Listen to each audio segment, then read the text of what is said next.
¿Qué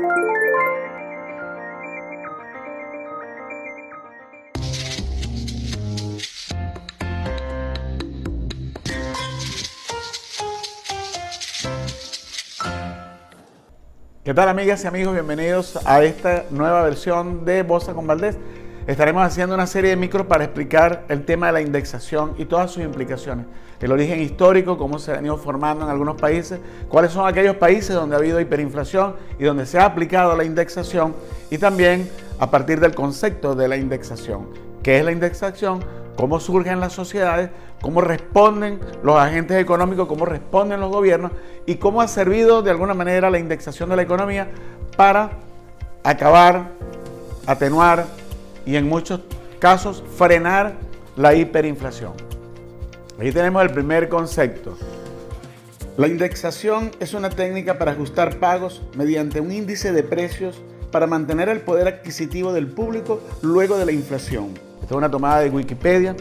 También tenemos otro concepto. Para acercarnos un poco a varias vías, tenemos allí: en economía, la indexación es el procedimiento por el cual se aplica la modalidad de mantener constante en el tiempo el valor de compra de toda transacción. Ahí están dos conceptos con los que vamos a arrancar este programa y vamos a ver qué ha pasado en la historia con respecto a la indexación y la hiperinflación. ¿Cómo funciona la indexación? En aquellos países donde han habido hiperinflación, los agentes económicos, en vista de que la moneda local sufre una devaluación constante, progresiva, profunda, trasladan sus ventas a valores en divisa, bien sea utilizando directamente la divisa o bien sea tasando el valor de la mercancía al precio de la divisa al mercado en el día que se hace la transacción. Cuando los diversos actores tienen que tasar sus mercancías a valores de divisa, lo que están haciendo es una indexación en tiempo real. Pero esta indexación no se hace de manera sincronizada. Cada actor, cada mercancía, en esa diferencia de precio relativo entre una mercancía y otra, cada actor puja por colocar su mercancía en un mejor valor, impulsando de esta manera el carácter y el componente inercial de la hiperinflación, que es el caso en Venezuela. Según Steve Hanke, del instituto muy conservador, por cierto, Cato, se dice, se estudia y se ha llegado a la conclusión de que todas las hiperinflaciones que ha sufrido la humanidad, estos 38 países, estas 56 hiperinflaciones, su origen no tiene que ver con el manejo interno de las economías, tiene que ver con situaciones de guerra, de catástrofes, de invasiones, todas, absolutamente todas. De tal manera que cuando hay una hiperinflación, hay un fenómeno de intervención extranjera, de guerra contra la moneda, de guerra contra el país, de posguerra, cuando un país queda endeudado y tiene que pagar una deuda, una imposición de parte de un bloque que ha ganado una guerra. Eso es lo que ha sucedido. Uno de los casos más emblemáticos precisamente es el caso de Hungría, y en el enero del año 1946 el gobierno de Hungría decidió indexar las cuentas de ahorro y las cuentas corrientes, de manera de que el patrimonio de los usuarios bancarios, de los clientes, de los que mantenían sus cuentas en los bancos, no sufriera ningún deterioro producto de la hiperinflación.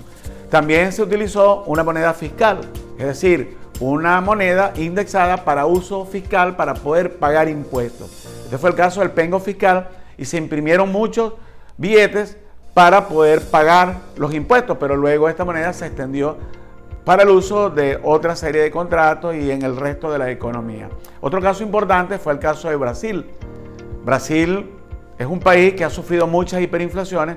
A finales de los años 80 venía ya de varios procesos hiperinflacionarios, no habían podido resolverlo a través de diferentes planes que se aplicaron, todos habían fracasado, y se utilizó una moneda indexada, que era la URB, la unidad real de valor, que fue la que sustituyó de manera como unidad de cuenta, no como moneda de transacción, porque seguía funcionando el cruzeiro real como la moneda de curso legal. Pero para anclar, para tasar los contratos, entre ellos los salarios y cualquier otro tipo de contratos de la economía, se utilizó esta figura de la unidad de real de valor, la URB, que fue una moneda indexada, que al final, luego del proceso, cuando se detuvo la inflación en Brasil, fue utilizada esta moneda como la moneda de curso legal, y allí hubo una reforma monetaria, fiscal, tributaria, una vez que se estabilizaron los precios.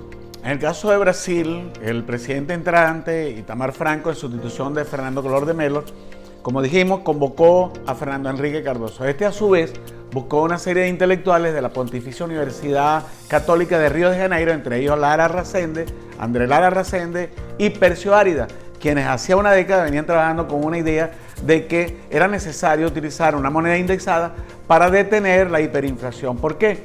Porque la indexación informal y que después se formaliza a través de algunas normas, sigue siendo una indexación desincronizada. Los diferentes actores de la economía, los diferentes agentes de la economía en la puja por mejorar el posicionamiento en los precios relativos, es decir, en los precios de sus mercancías con respecto a las otras mercancías, generan el componente inercial de la inflación. Y había que buscar una sincronía de la indexación. Y eso solo se puede hacer desde la óptica del Estado, desde la intervención del Estado.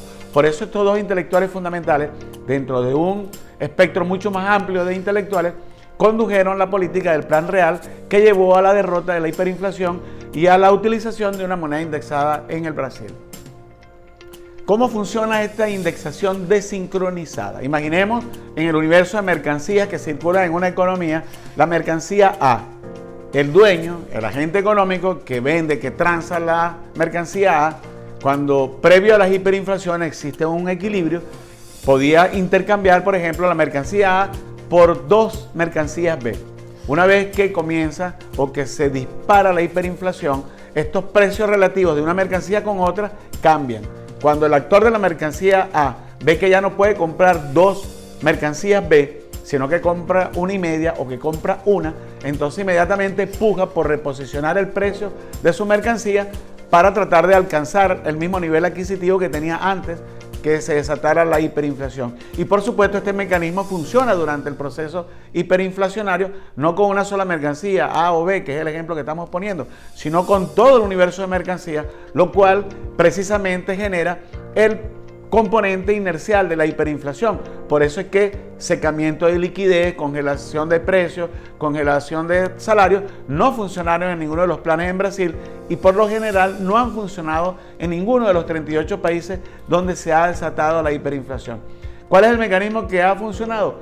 Utilizar una unidad de cuenta indexada, como lo hizo en Hungría, que se indexaron las cuentas bancarias, como lo hizo Brasil, que se utilizó una unidad real de valor, la URB, para anclar salarios y otros contratos y buscar la sincronización precisamente de los precios en la economía. ¿Por qué? Porque al estar desincronizada, los distintos actores van a seguir pujando a través de la utilización de los mecanismos de alza de precios para reposicionar cada uno sus respectivas mercancías. Entre los fenómenos, los vectores, los componentes que se quedan rezagados ante la hiperinflación, precisamente están, por lo general, los salarios, el presupuesto público, el sistema tributario. Si todos estos componentes se sincronizan al mismo tiempo con el nivel de la inflación, porque para eso es la unidad de cuenta indexada, ya lo vamos a explicar, entonces evidentemente pierde sentido la hiperinflación para los distintos actores económicos. El problema es que unos se equiparan a la inflación y otros se quedan rezagados. En esa desincronía era que decía Lara Resende y Percio Árida que estaba el componente fundamental de lo que es la inflación inercial o el componente inercial de la inflación. Es como si todos montáramos en el tren de la inflación a todos los actores. Si todos los actores se montan en el tren de la inflación y van a la misma velocidad y en la misma proporción, la inflación pierde sentido. Ok, ¿cómo funcionaba la unidad de cuenta indexada en el Brasil? Que habían diseñado Percio Árida y André Lara Resende. La URB, Unidad Real de Valor, estaba anclada al dólar, un valor fijo, 1 a 1, pero flotaba de manera libre respecto al cruzeiro. De tal manera que esta unidad se le daba un valor, es decir, la unidad de real de valor tenía una relación con el cruzeiro, que era algo así como 600 y tantos cruzeiros reales, pero tenía una relación fija con el dólar. Y diariamente el Banco Central publicaba la relación de la unidad real de valor con el cruzeiro, porque con el dólar era fija, variable con el cruzeiro perdía valor real, se depreciaba, pero como los salarios y los precios y una serie de contratos de la sociedad que buscaban precisamente la sincronía de la indexación, estaban tasados en unidades reales de valor, en URB. En el caso de Brasil ya se han aplicado 5 planes antiinflacionarios y ninguno de ellos había funcionado. Los planes eran el cruzado, el Bresser, el Verao, el Color 1 y el Color 2. Una vez que llega a la cartera de Hacienda Fernando Henrique Cardoso, también hace un plan de emergencia que en principio no funcionó. Que en el año 1993, el 7 de diciembre para ser más preciso, utiliza esta fórmula de los profesores de la Pontificia Universidad Católica de Río de Janeiro. El plan real tenía 3 componentes. El primero de ellos era buscar un mecanismo formal legal para estabilizar las cuentas del Estado. Ese era fundamental, de manera de intervenir en todo lo que tenía que ver con la balanza de las distintas cuentas nacionales. El segundo componente era la utilización de la unidad de cuenta indexada, de la que ya hemos hablado, que era el elemento más importante del plan. Y el tercer elemento tiene que ver con la conversión de esa unidad de cuenta indexada. Una vez que la inflación fue derrotada, se convierte la unidad de cuenta indexada en la moneda oficial, que en este caso fue el real, que sustituyó al cruzeiro, que era la moneda de curso legal en el Brasil para ese entonces. La indexación en Venezuela. En Venezuela la indexación ha existido desde hace mucho tiempo. De hecho, en todos los países, de alguna u otra manera, han habido mecanismos de indexación, pero se generaliza en aquellos países donde hay hiperinflación. En el caso de Venezuela, tenemos varios ejemplos. No solamente la indexación informal que sucede diariamente cuando uno va a comprar una empanada o va a pagar cualquier servicio, se ve que están tasados a la divisa del día. De tal manera que o se paga en moneda local a la tasa del día o se paga directamente en divisa, que es lo que pasa cuando la hiperinflación ya va en una fase avanzada. En el caso venezolano podemos nombrar 3 ejemplos de formalización y legalización de la indexación, donde el Estado, los diferentes estamentos del Estado, le dan formalidad al hecho indexatorio. El primero de ellos tiene que ver con una sentencia, la 507 del Tribunal Supremo de Justicia del 8 de noviembre de 2018, cuando el juez Iván Flores Bastardo declaró en sentencia que entre privados las deudas tenían que indexarse. Es decir, si usted adquirió una deuda, por ejemplo, de 100 bolívares, en el momento que la adquirió y pasaron varios años que usted no lo pagó y lo demandaron y fue a un tribunal y el tribunal generó una sentencia firme obligándolo a pagar la deuda, usted no va a pagar los 100 bolívares que usted le prestaron. Usted va a pagar la cantidad de bolívares que era necesario en ese momento para comprar una cantidad X de divisas. Esa relación entre el monto en el momento de adquisición del crédito y las divisas es la que va a ser utilizada como un mecanismo indexatorio, es decir, una unidad de valor aplicada a la tasa de divisas del día en que usted adquirió el crédito, y de tal manera que cuando usted le toque cancelar el crédito, pagarlo, porque lo obliga un tribunal en este caso, usted está obligado a hacerlo indexado. Es decir, usted va a pagar no la cantidad de bolívares que usted le prestaron, sino la cantidad de bolívares necesaria para comprar la misma cantidad de divisas en el momento que usted adquirió el crédito. El otro componente tiene que ver con el Banco Central de Venezuela. El 19 de enero del presente año, el Banco Central de Venezuela extendió un mecanismo de indexación de los créditos que ya venía operando desde el año 2017, pero en principio solo con los créditos, en este caso comerciales. Ahora es para toda la cartera productiva, de tal manera que si usted va a un banco y pide un crédito, usted le van a dar un crédito en bolívares, pero en ese momento que le otorguen el crédito, le van a aplicar una tasa de conversión a divisas.